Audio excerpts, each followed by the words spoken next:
report is connected with Ukrainian music and its role in European security policies. The first statement for developing the ideas of my report was the concept of soft power proposed by Joseph Nye from Harvard University. Okay. This concept refers to the ability of state to achieve its goals through the attractiveness of its own culture and socio-political values as opposed to hard power based on military and economic pressure. One of the types of soft power is cultural diplomacy that includes the exchange of ideas, information, art, language, and other aspects of culture among nations and their peoples in order to foster mutual understanding.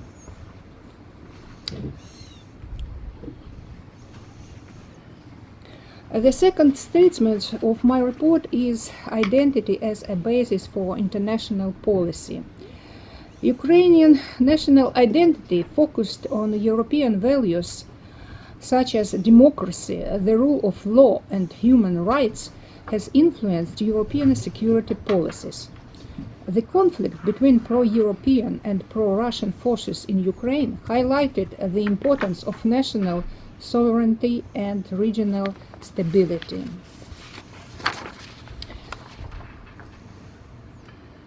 Culture, diplomacy, and music as a tool of soft power.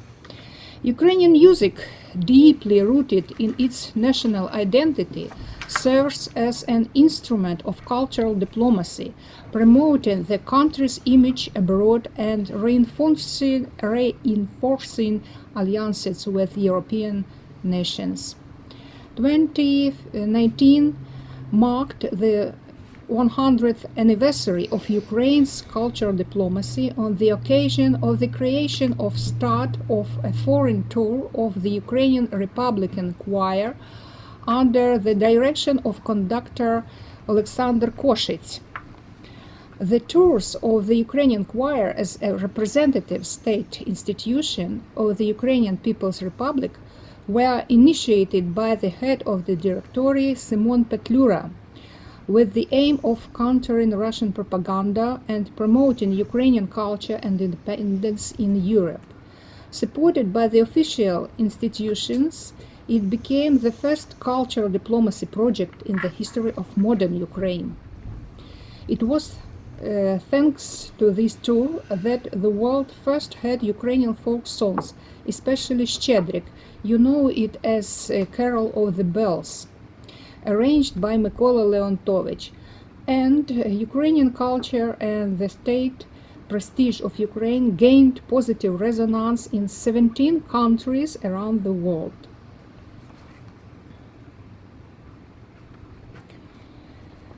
Themes in Ukrainian music often embody resilience, freedom, and sovereignty, resonating with European values and reinforcing the legitimacy of Ukraine's fight for territorial integrity. We can observe a prominent example from the folklore legacy, songs of rich riflemanship.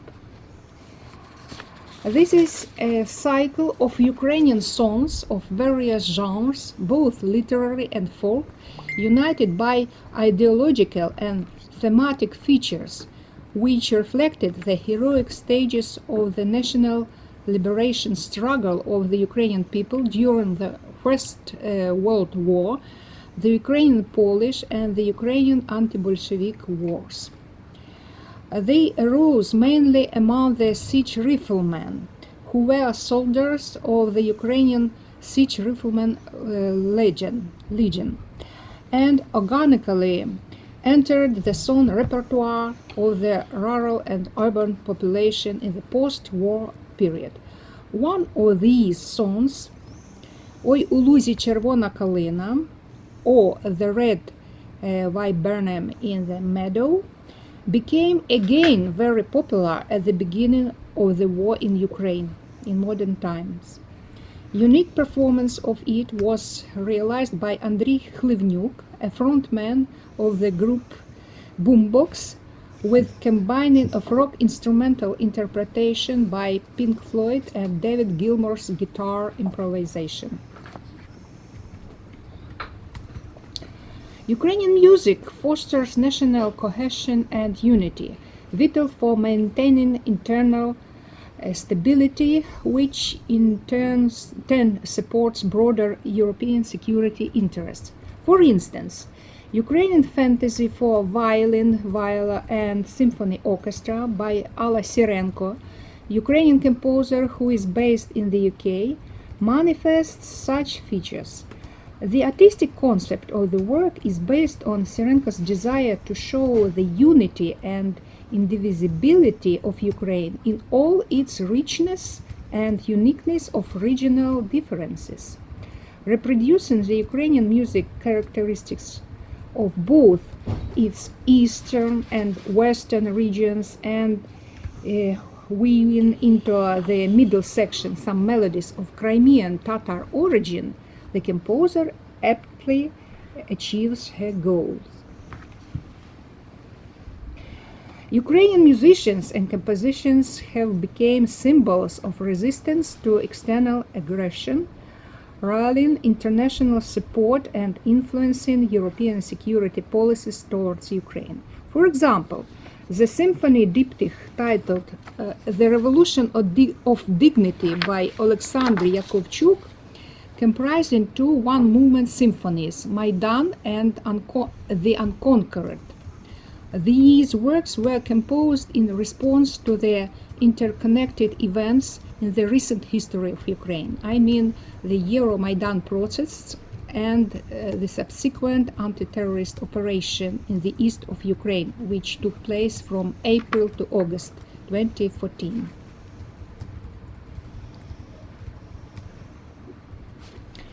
Ukrainian musicians such as Eurovision contestants, classical performers and contemporary artists act as informal ambassadors, spreading awareness of Ukraine's geopolitical struggles and encouraging European solidarity.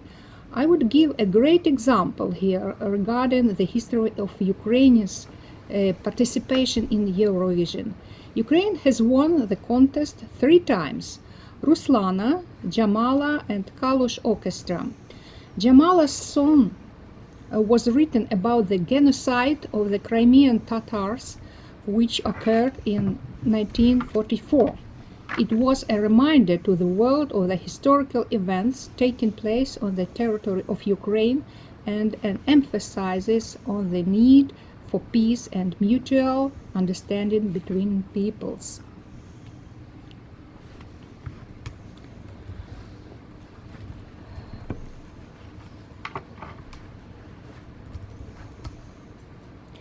Ukrainian music serves as a counterweight to foreign propaganda by amplifying authentic narratives and cultural values that align with European principles of freedom and democracy.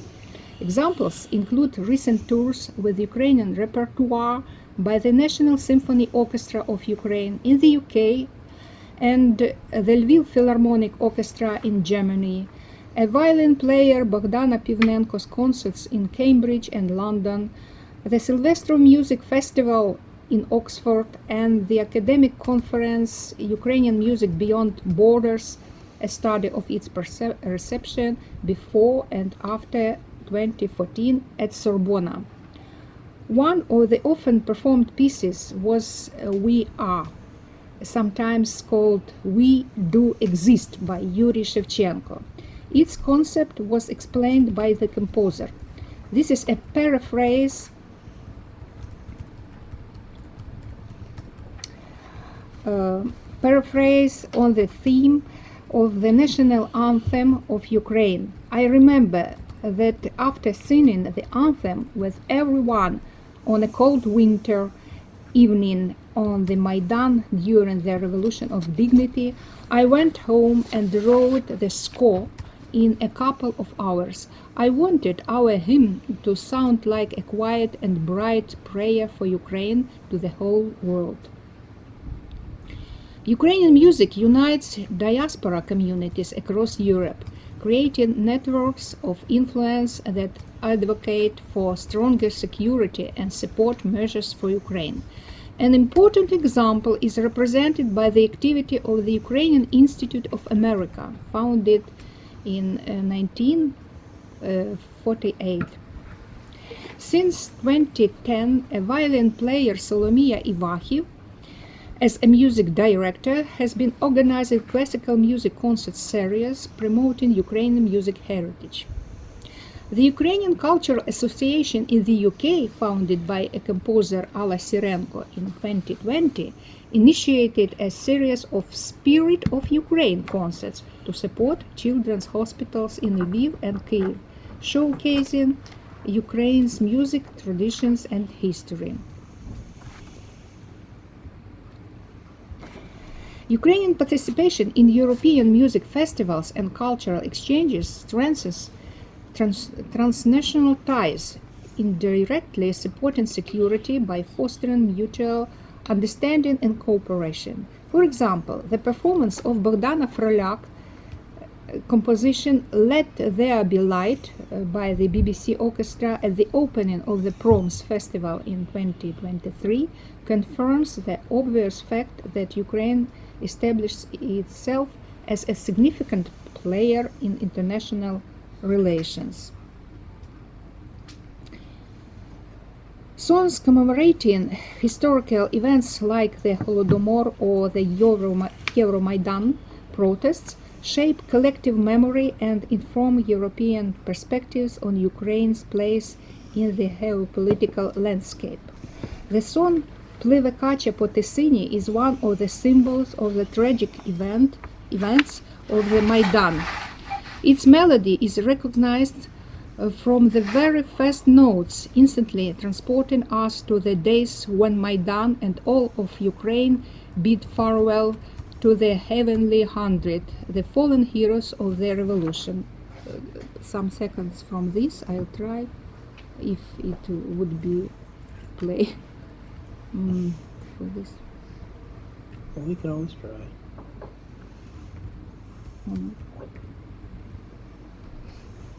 Or maybe this, no? No?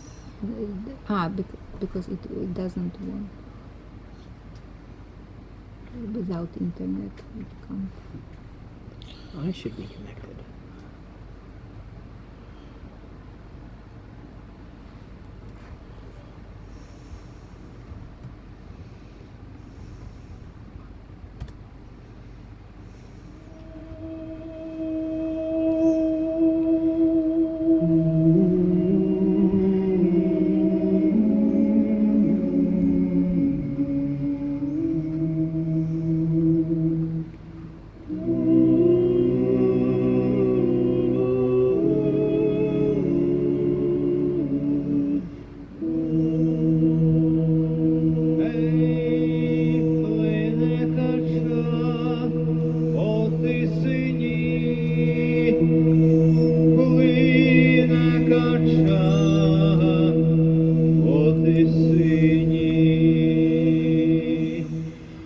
Мамко ж моя, не лай мені, мамко ж моя,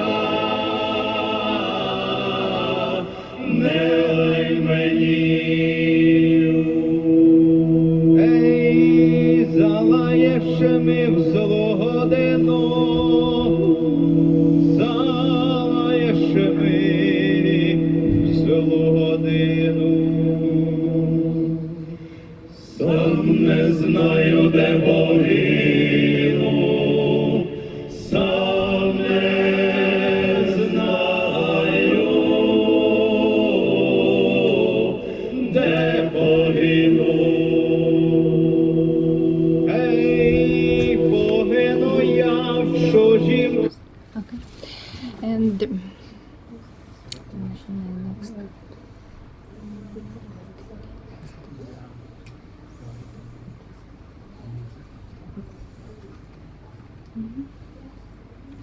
Kushniruk, yeah. It'll take its time. Ukrainian music provides a platform for highlighting critical issues such as human rights and abuses and the impacts of war, influencing European security priorities and humanitarian policies. During the war, Ukrainian music became a symbol of national resistance, mobilizing international support and fostering unity in the fight for freedom. Landmark events included the Royal Opera House's choral project Songs for Ukraine, featuring 130 Ukrainians, and the virtual initiative Violinists Support Ukraine, involving 94 musicians representing 29 countries. Publications also highlight this cultural resistance. The book by Gianmarco Del Re, Ukrainian Field Notes, documenting first-hand accounts of the war from 170 Ukrainian DJs and producers, alongside a fundraising compilation exploring the effects of the war and deals with displacement, separation, and loss, while showing the strength and resilience of Ukrainian artists. The book Stop the War, performing artists across the world call for peace in Ukraine, includes a series of interviews with performing artists around the world who have been using their musical talents and skills to support the Ukrainians. They share their experience, emotions, and stories and express a message of solidarity with all the people in Ukraine. The key points of the stated topic of my report are as follows. First, association policy and European EU support. The association agreement between Ukraine and the Euro Union in 2014, along with subsequent economic and military support programs, demonstrates how Ukrainian identity has shaped new European security approaches. The second, the role of the Ukrainian diaspora. The activity of the Ukrainian diaspora in Europe has promoted Ukraine's perspective on security issues and influenced favorable attitudes among European policy makers. Third, European solidarity in supporting Ukraine. Ukrainian identity as a symbol of the fight for freedom and sovereignty has bolstered EU countries' solidarity in imposing sanctions against Russia and providing humanitarian aid to Ukraine. Last one, Ukraine's soft power. Cultural diplomacy and the role of Ukrainian artists and activists in promoting their country's positive image influence the EU long-term security and political preferences. Thank you.